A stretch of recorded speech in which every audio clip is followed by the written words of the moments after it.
पढ़ते पढ़ते रोना आ गया। जिस पर ऐसा समय बीतता है वो कैसे सहन करता होगा। पत्नी का देहांत हुए 15 दिन हो चुके थे। लोगों का आना जाना अब बंद हो गया था। वह अकेला बैठा पुरानी यादों में खोया हुआ था कि अचानक उसे पत्नी का लिखा पत्र मिला। पत्र में लिखा था, प्रिय पतिदेव, मुझे पता चल चुका है कि मुझे कैंसर है, वो भी अंतिम स्टेज में चल रहा है। मैं यह भी जानती हूँ कि मेरे पास अब बहुत कम दिन बचे हैं।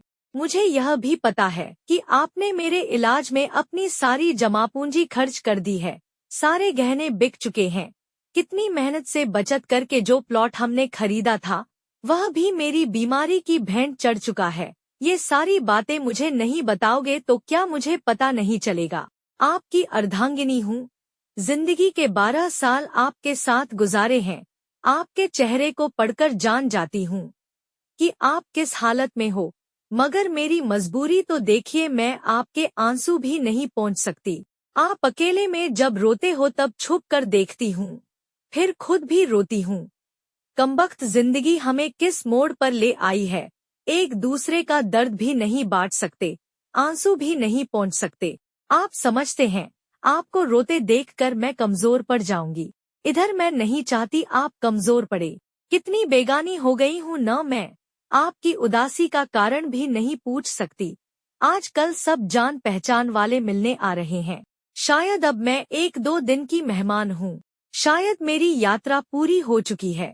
ये कैसा बुलावा है जिसका मुझे पहले से पता है। मुझे मरने से डर नहीं लगता, डर लगता है आप कैसे सह पाओगे मेरी जुदाई।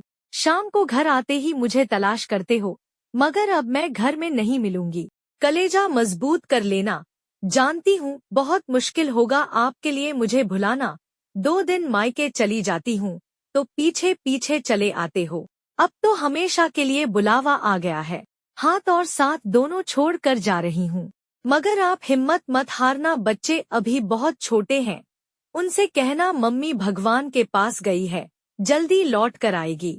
मेरे चले जाने के बाद बिल्कुल भी मत रोना, कलेजे को पत्थर कर लेना। आप मुझसे कहा करते थे ना कि मैं बहुत डरपोक हूँ, बात बात पर रो पड़ती हूँ। अब देखो ना आपकी पत्नी कितनी मजबूत हो गई है, दुनिया से विदा होने वाली है, रात दिन दर्द को लेकर जी रही है, मगर एक बार भी नहीं रोई। सफर बहुत छोटा रहा, मगर क्या करूँ, अब साथ नहीं दे पाऊंगी।